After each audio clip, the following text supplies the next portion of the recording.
환경보호알리기 프로젝트죠. 지구야 미안해 시간입니다. 극한 폭염과 가뭄이 이어지면서 도심에서도 재난에 가까운 상황이 벌어졌지만 자연은 더 심한 몸살을 앓고 있죠. 낙동강을 비롯해서 대청호, 옥정호, 전국 곳곳에 우리 강과 호수가 지금 녹조 비상이라고 합니다. 오늘은 수질 오염의 수준을 넘어 환경 그리고 보건의 문제가 된 녹조 이야기를 한번 짚어보겠는데요. 곽상수 낙동강 네트워크 공동대표와 함께합니다. 어서 오십시오. 예, 안녕하십니까, 곽상수입니다. 아니 더운 여름날 막 제일 바쁘게 돌아다니셨을 것 같아요. 어떻게 보면 이렇게 한철익하잖아, 그죠? 네. 그래도 녹조가 있을 때 그래도 가장 이제 현장을 이제 지켜야 되고, 그러니까 제일 이제 바쁜 그쵸. 사람 중에 하나다 이렇게 보면 됩니다. 게다가 또 예. 지금 날씨가 또 어떻게 말로 표현할 수 없을 정도라. 예, 원래는 뭐 양산 같은 경우는 31도까지 올라갔다. 41도, 41도. 예. 그렇죠. 저희들이 참 41도. 저희들이 이제 현장 조사 한참 할 때는 뭐 야외 온도가 거의 40도에. 그러니까 숨이 막 턱턱 막히더라고요. 예, 그렇습니다. 알겠습니다. 자, 그래서 오늘 녹조 이야기를 좀 해보려고 하는데 지금 앞에 그 두 개의 유리병을 들고 나오셨는데 너무 맛있게 보여서 마실 뻔했어요. 지금 가지고 오신 게 낙동강의 녹조라고요. 예, 그렇습니다. 요게 이제 그 녹조고요. 예. 제가 살고 있는 곳에 썼던 이제 녹조입니다. 그리고 요거는 제가 살고 있는 곳 낙동강에 있었던 이제 그 흙입니다. 흙. 예. 지금 현재는 이제 요건 낙동강은 원래 모래강입니다. 모래가 있어야 되는데 이 병 안에는 모래보다는 지금 이제 뻘이 많은 거죠. 자, 그러면 일단 전반적인 얘기를 한번 먼저 해볼까요? 예. 전국적인 녹조 발생 상황이 어떻고 지금 낙동강은 또 어떤지 요 말씀부터 여쭤볼게요. 지금 전국적으로는 이제 녹조가 상당히 심하다 이렇게 봐야 됩니다. 녹조가 생기는 원인이 일단 온도 그리고 이제 햇빛 또 하나가 물의 정체 그리고 또 하나가 이제 영양물이 어느 만큼 들어오느냐의 문제인데 지금 전반적으로 올 여름 같은 경우는 이제 40도 육박 또 햇빛이 계속 있고요. 그렇죠. 해가 엄청 그리고 뜨거웠죠. 보기보다 이제 강수량이 적었고 그래서 녹조가 이제 번성하기로는 가장 좋은 조건이 올해가 아닌가 이렇게 생각합니다. 그래서 전국적으로는 다 심하다 이렇게 저희들이 이제 알고 있고요. 특히 이제 낙동강 이야기를 하자면 부산 하구뚝부터 시작해서 우리가 물이 좋다는 상주 낙동강까지 다 이제 녹조로 이제 가득 찼다 이렇게 볼 수 있습니다. 강 전체 예. 지류까지 전부 다 지금 그런 상태다 이런 말씀이신 예. 거죠? 지금 요 사진을 보면은 사진 오른쪽이 와. 이제 강이 낙담보입니다. 말차라떼인 줄 알았어요. 예, 상주에 있는 낙담보니까 일반적으로 야 상주면은 물이 좋다 이렇게 생각하잖아요. 물도 좋고 상주는 조금 시원한 고장이라는 게 있었잖아요. 옛날 예. 사과가 또 유명했었던 것으로 알고 있고. 지금의 이제 곶감 뭐 이런 거. 예, 지금은 낙동강 전 구역이 이제 녹조라고 봐야 되는 거고요. 낙동강 보로 인해서 영향을 받는 상주보 위에 상풍교까지 이제 녹조가 저렇게 가득 찼다 이렇게 보면 됩니다. 알겠습니다. 녹조라는 게 무엇인지 우리 다시 한번 생각해보고 이야기를 계속 해 나가야 될 것 같아요. 저희가 찾아보니까 녹조란 부영양화된 호수 또는 유속이 느린 하천에서 수온 상승으로 녹조류와 남조류가 크게 늘어나 물빛이 녹색이 되는 현상 이렇게 정의하고 있는데요. 진짜 문제는 이런 정의가 아니라 이 녹조가 독소라면서요. 예, 그 저희들이 이제 녹조라고 하면 일반적으로 이제 그 파랗잖아, 그죠? 그러니까 뭔가 좋은 것 같은 그죠? 느낌도 있어요. 그리고 이제 뭐 우리가 카페 가면은 뭐 먹을래 하면 뭐 라떼, 저 말차 라떼. 예, 뭐 녹차 라떼 이런 이제 어감이 오히려 그 좀 달리 봐야 되는데 일반적으로 녹조가 아니고요. 그 녹조류가 있고 또 하나가 남조류가 있습니다. 남조류. 예. 예. 지금 이제 우리가 말하는 이런 이제 녹조는 이제 남조류, 적어도 이제 시아노박테리아라고 합니다. 이거는 균입니다. 균. 예. 그래서 이 균이 시아노박테리아 안에 마이크로시스티스라는 이제 박테리아 균이 있는데요. 이 시아노박테리아가 죽을 때 이제 우리가 생각하면 탁 터져서 죽을 때 가장 독한 맹독이죠. 마이크로시스틴이 나오는 거죠. 그 제가 미리 저희 좀 알아봤더니 이 마이크로시스틴이라는 게 수도권의 저수지와 낙동강 유역 주민들의 소변에서도 검출이 됐다. 이런 뉴스가 있더라고요. 예. 저희들 이제 그 최근 지난주에 이제 공식적으로 이제 발표를 했습니다. 네. 이 소변에서 마이크로시틴이라는 이제 맹독이 나왔다는 것은 어떤 경로든 이제 호흡을 하든 또는 이제 피부를 통하든 이제 우리가 음식을 섭취를 하든 사람 몸에 이 마이크로시틴이라는 독이 들어와서 그렇죠. 이제 소변을 통해서 밖으로 나왔다는 거거든요. 근데 이거는 심각하다고 저희들은 판단이 되고요.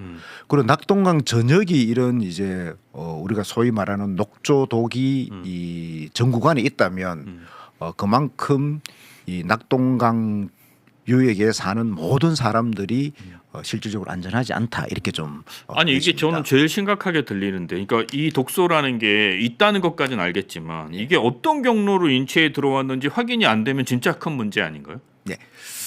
저희들이 이제 조사할 때는 이제 일반적으로 그냥 조사하는 게 아니고요.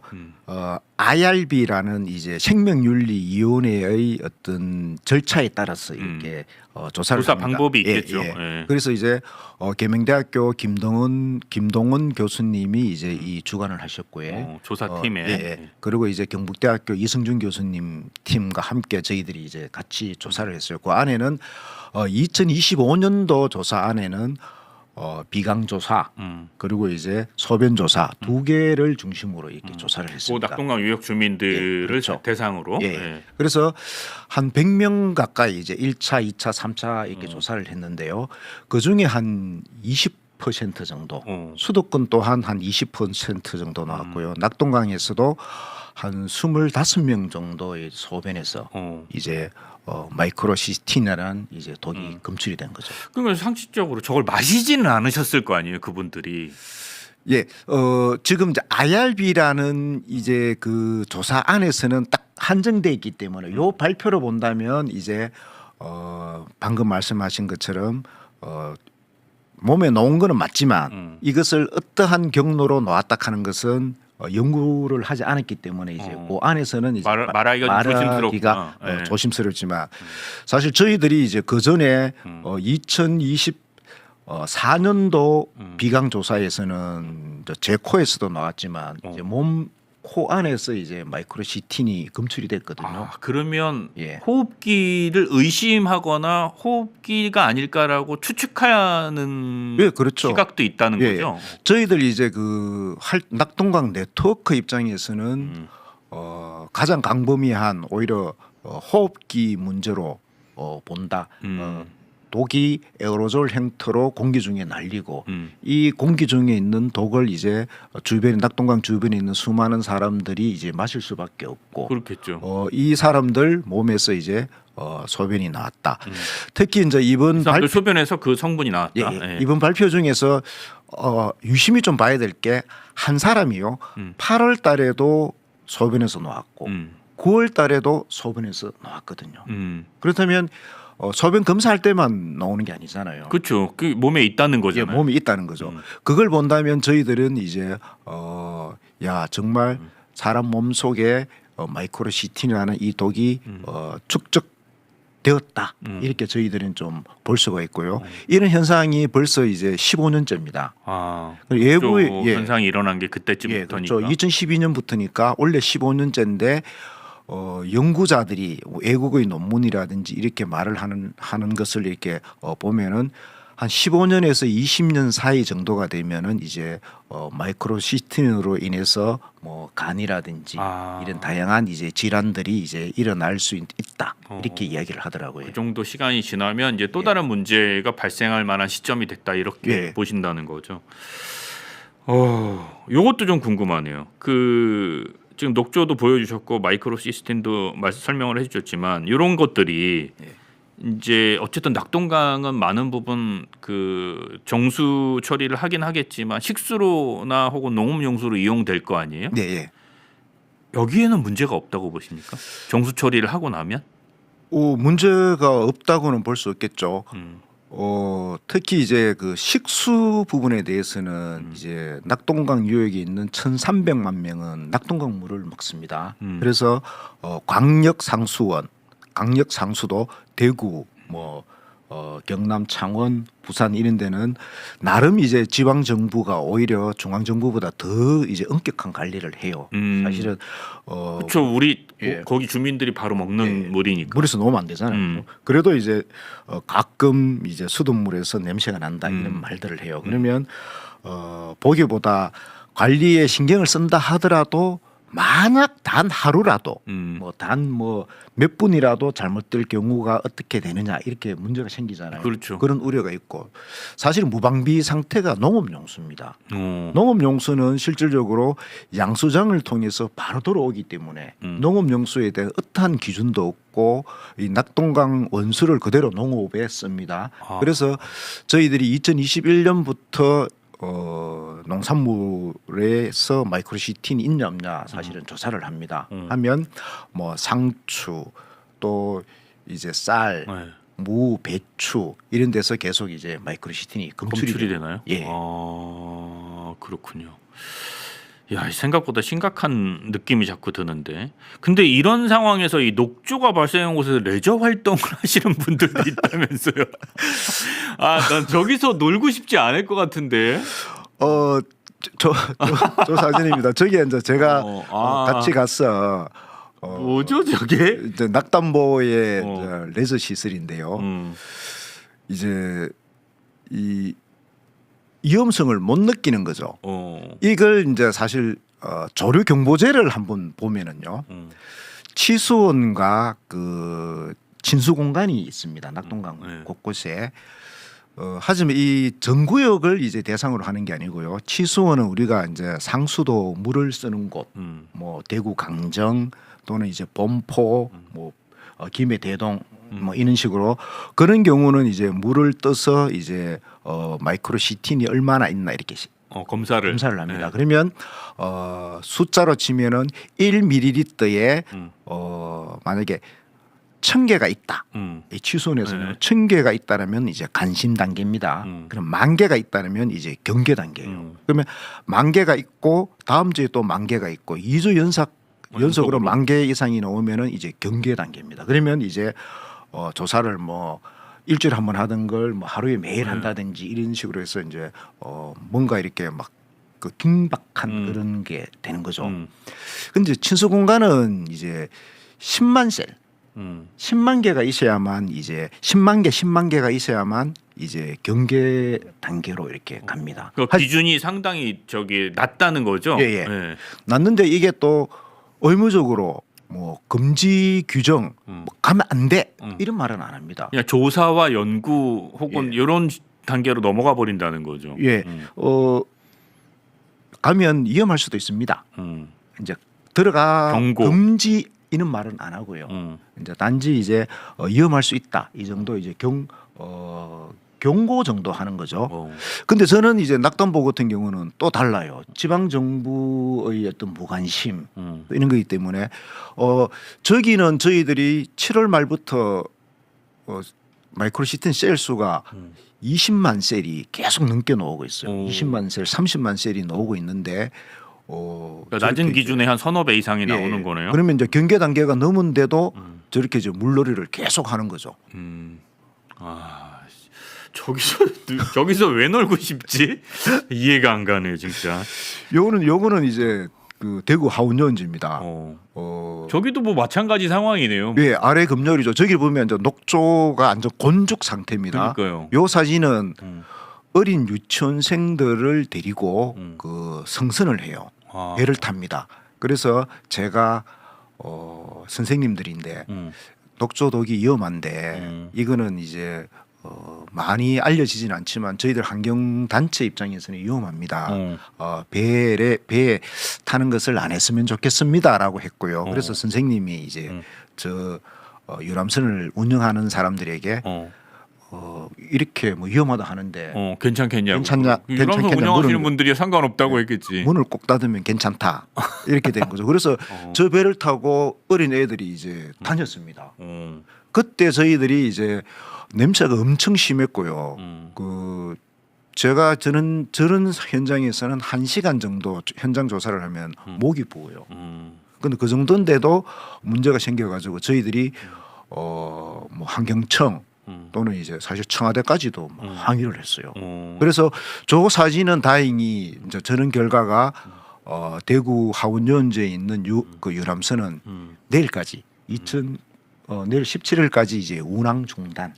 그리고 이제 18일 날 현장을 조사해서 심각하다고 하면은 계속 연장하겠다. 이렇게. 근데 그게 말은 이렇게 쉽게 하시지만 예. 실제로 현장에서는 엄청난 갈등과 다툼이 있을 만한 사건이었을 거 아니에요, 또. 그래서 당연하죠. 저희들은 이제 어떻게 되든 간에 그 아이들이나 이 일반인들이 저 현장을 보고 좀 갔으면 안 되겠다 이런 생각을 가지고 있는 거고요. 하지만 저것을 운영하는 이제 지방 정부나 그래도 이제 돈을 벌려고 하는 사람들 입장에서는 사실은 관광객을 태워야 되잖아요. 그렇죠.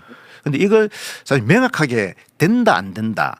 그리고 그게 아까 말했던 조류경보제라는 이런 것을 통해서 정부가 정확한 가이드라인을 만들고 지방 정부가 이행을 해야 되는데 이게 사실은 너무 부족해요. 그렇죠. 너무 부족하고 제도 자체가 없는 경우도 많은 거. 많죠. 예.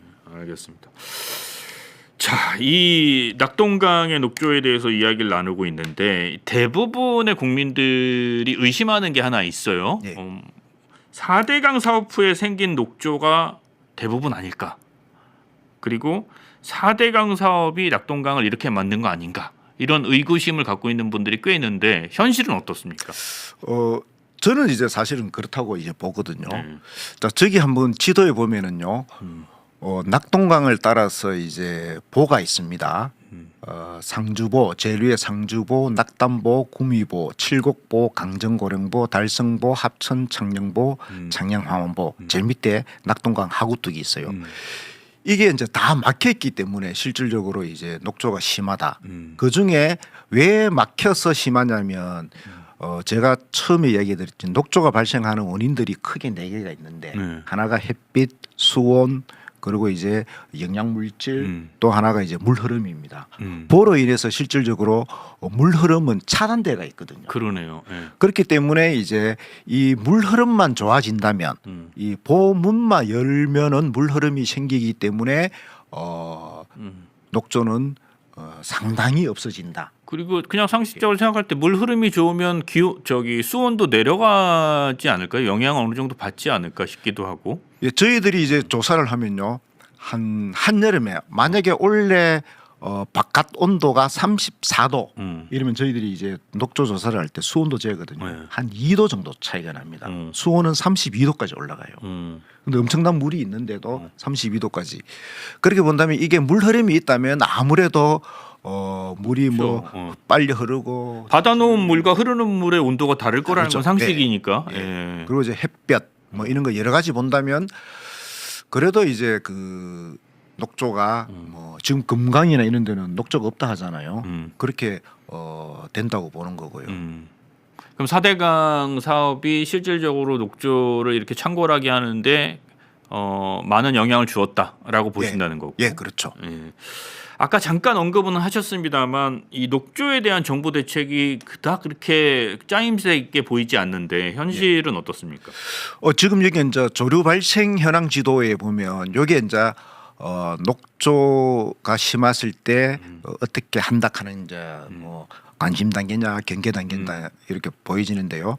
지금 여기 보면은 뭐 노란 게 있고 뭐 빛금친 게 있잖아요. 그렇죠. 치수원 위주로는 이제 뭐 수많은 사람이 물을 먹기 때문에 이제 관리를 좀 하는 것 같아요. 그래도 저희들은 많이 부족하다 이렇게 보여지는 거고요. 왜냐하면 뭐 물을 뜨더라도 뭐 위에 물 뜨고 뭐 밑에 물 뜨고 이렇게 섞어가지고 이렇게 하거든요. 근데 이제 그것도 있지만 실질적으로 이제 그 구역 이외에 다른 구역 그 낙동강이 전체 뭐 한 200km가 넘는 구역에서 실질적으로 치수원 구역은 몇 킬로가 안 돼요. 나머지 부분에서는 수많은 사람이 살고 있고 있고 마을이 있고 요즘은 강 근처에서 어른들이 이제 파크 골프도 치고 이 다양한 활동을 하는데 여기에 대해서 어떠한 기준도 없습니다. 친수구역이 만약에 좀 전에 낙담보처럼 친수구역이 정해졌다면 그나마 이제 뭐 말이라도 되는데 그럼 낙담보 밑에는 뭐 그런 게 하나도 없거든요. 그렇게 본다면 이제 실질적으로 이제 녹조가 있다는 것은 이제 지방 정부나 중앙 정부도 안다. 하지만 이 녹조가 있는데 사람들을 안전하게 하기 위한 어떠한 뭐 지침이나 관리도 하지 않는다. 이렇게 봐야 되지 않나 봅니다. 되게 기초적인 단계의 어떤 구분. 예. 그다음에 취수장 근처로 국한되어 있는 검증 예. 이 정도가 지금 현실이다. 예, 이렇게 그렇죠. 보면 되겠네요. 예. 근데 이게 우리가 4대강 얘기랑 이제 보호 얘기를 하면 늘 이제 만만치 않은 반론이 수문을 개방해도 기대만큼의 효과가 없지 않았느냐 이런 말이 있고 오히려 녹조가 더 심해졌다 이런 주장도 있는데 예. 그래서 4대강 보호 개방이 무용하다 이런 그 논리라고 할까요? 논쟁이라고 할까요? 여기에 대해서는 어떻게 생각하십니까? 저는 이제 아니라고 보고요. 네. 그 요번에 이제 그 기사 때문에 이렇게 뭐 언론에서 이제 전화도 오고 그래서 보개방하니까 더 생기더라 이런 네. 말을 했는데요. 사실 그런 기사가 꽤 많았어요 생각보다. 예. 네. 그 사실 이제 보를 계절 관리제라는 이름으로 이제 개방은 한다라고 환경부가 이제 보도 자료를 내고 했어요. 하지만 실질적으로 저희들은 개방을 하지 않았다고 보거든요. 왜냐하면 7월 30일 날 이제 강정보를 보문을 열고 밑에 이제 달성보 문을 열고 합천보 문을 열고 함안보 문을 열고 그러면 문을 열고 물을 빼고 다시 가두고 밑에 열고 가두고 단계적으로 네, 단계적으로 하는데 이게 이제 요번에 이렇게 한다 하더라도 완전 개방이 아니고요. 양수 제약 수위 위 적어도 이제 아직 치양수 시설이 불안한 게 너무 많아요. 그러면 물을 충분히 쓸 수 있는 그 단계까지로 설정을 한다면 실질적으로 강정보는 뭐 한 60cm, 뭐 합천보는 뭐 한 6, 70cm 이런 식으로 이제 개방하겠다 했는데 실질적으로 그렇게 못했어요. 강정보만 한 60cm 정도 개방했고 나머지 보들은 20cm도 채 개방을 못했어요. 그 개방의 양이 상당히 적었다. 그거는 2025년, 2024년 뭐 우리가 소위 말하는 펄스 방류할 때 매일 개방하는 게 20, 30cm는 매일 개방했거든요. 그 수준을 이제 원래 한 번밖에 못했다 하는 거고요. 또 하나는 지금 가뭄이 심해지만 그 7월 21일 요때쯤 상주 쪽 소백산 쪽에 비가 좀 왔습니다. 한 100mm 정도 왔어요. 근데 이 물이 이제 그 상주보부터 시작해서 밑으로 내려옵니다. 내려오면 이제 흙탕물이 생기거든요.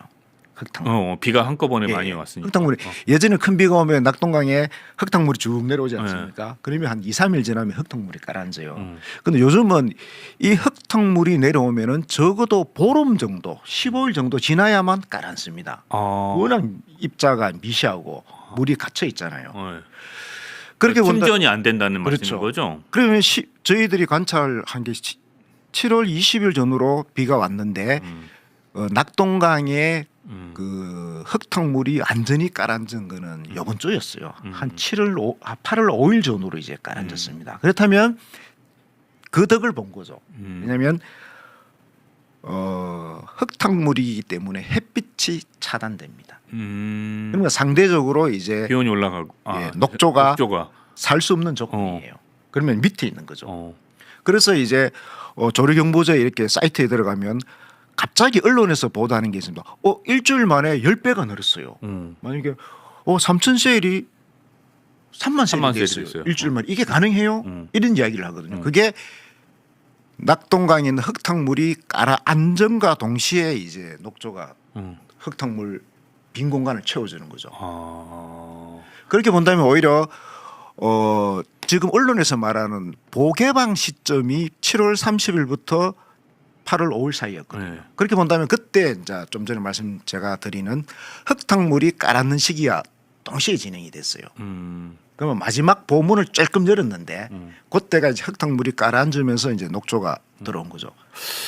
이건 제가 좀 무식한 말씀인지 모르겠습니다만 이게 계속 이런 상황이 지속될 바에는 한번 진짜 제대로 개방을 한번 쫙 해보고 그 결과를 모니터링하면서 다음 대책을 세우는 게 낫지 않을까 이런 생각도 저는 드는데. 그래서 이제 그 기후부에서는 이제 올 녹조가 심할 경우에는 이제 녹조 계절 관리제 그거는 이제 제일 위에 있는 보부터 문을 한 1m 내로 계속 열고 해서 하겠다 했는데 원래 사실은 못했고요. 그 이유 중에 하나가 기후부 입장에서는 뭐 가뭄 이야기를 하는 것 같습니다. 가뭄 이야기. 농업용수나 뭐 이런 게 예. 취수가 부족하기 예. 때문에. 그렇게 본다면 저희들은 이제 그래도 개방 정도가 양수제약 수위까지는 알고 있기 때문에 그래서 1m 내였고요. 내로 개방을 할 수 있었는데 그런 실기를 계속했다. 오히려 녹조가 심하기 전에 개방을 하고 해야 되는데 전혀 못했다 하는 게 하나가 있는 것 같고요. 또 하나가 보기보다 이제 밑에 있는 4개 보는 하기로 했는데 제대로 못했다. 뭐 너무 적은. 예, 그게 있었고 또 하나는 전체적인 이제 강의 어떤 상황이 딱 그때쯤 이제 보호 개방할 때쯤 녹조가 그 자연적으로 어떻게 보면 이제 흙탕물이 깔아지면서 확 느는데 이것을 이제 초를 보호 문을 여니까 는다 이런 식으로 그런 식으로 이제 호도하는 말하는 것은 예. 절대 아니다고 보는 거죠. 그런데 오히려 저는 정부가 어느 정도 이제 녹조가 심하면 이제 개방을 해도 된다. 그 중에 하나가 이제 가뭄 이야기를 많이 하는데요. 사실 낙동강에 있는 8개 보가 가지고 있는 전체 저수량은 담수량은 5억 톤이 안 됩니다. 근데 낙동강은 보기보다 큰 강줄기마다 대형 댐들이 있어요. 단편적인 안동댐은 한 12억 톤이 되고요. 안동댐 밑에 있는 이마댐은 한 6억 톤 정도가 됩니다. 그러면 낙동강은 강 속의 전체 댐에서 보유하고 있는 저수량이 30억 톤이 넘어요. 그러면 양수제약 수위 정도는 얼마 되지 않는다면 보호 개방한다 하더라도 댐에서 그래도 유지수로 충분히 내릴 수 있는 양은 되는 거죠. 이미 확보하고 있는 예. 수량이 있기 때문에 보호를 개방하더라도 크게 문제가 없을 것이다 예, 이렇게 본다는 그렇죠. 거죠. 그렇게 보여지는 거고요. 단지 이제 운문댐이라든지 이렇게 식수 전용 댐 같은 경우는 사실은 이제 낙동강 수계하고는 크게 관련이 없고 식수를 써야 되기 때문에 그런 댐은 예로 치더라도 대부분 안동댐, 이마댐, 감천댐, 뭐 남강 또는 합천댐 이런 수많은 댐이 가지고 있는 물은 충분하게 양수제약 수위 정도 1m 미만으로 물을 개방한다 하더라도 실제적으로 8개 보를 다 개방해도 물 전체 양으로 치면은 1억 톤이 안 돼요. 그렇게 얼마 안 되고 안 됩니다. 그리고 그 효과는 우리가 확실하게 모니터링 해볼 수 있는 기회도 예. 갖게 되는 예. 거고 결과를 모른다고 하더라도 예. 예상은 되지만 이제 그걸 이제 못했던 거죠. 알겠습니다. 자, 오늘 녹조 낙동강과 녹조에 대해서 알아봤는데 이게 당장 우리 삶에 막 엄청나게 영향을 주는 것 같지는 않지만 사실은 계속 목을 조르는 혹은 목이 졸려오는 그런 기분이 들더라고요. 네. 특히나 환경 문제 같은 경우는 아마 현장에 계셔서 더 많이 그런 생각을 하실 것 같은데 이런 이야기를 들을 때마다 이제 마지막에 제가 꼭 여쭤보는 게 있어요. 자, 그러면 환경단체나 뭐 관련 기관이 지금 말씀하셨던 방향으로 노력하고 일하는 건 알겠으나 그럼 보통의 사람들은 어떤 노력이나 무엇을 할 수 있을까? 그냥 이렇게 뉴스를 보고 뭐 응원하고 이러면 되는 건가? 우리가 일상생활이나 현실에서 할 수 있는 일은 뭐가 있을까요? 저는 이제 그 강을 자주 가봤으면 좋겠다 이런 생각. 사람들이 예, 가봤으면 좋겠다 이런 생각을 좀 하고요. 왜 그러냐면 강이 가지고 있는 이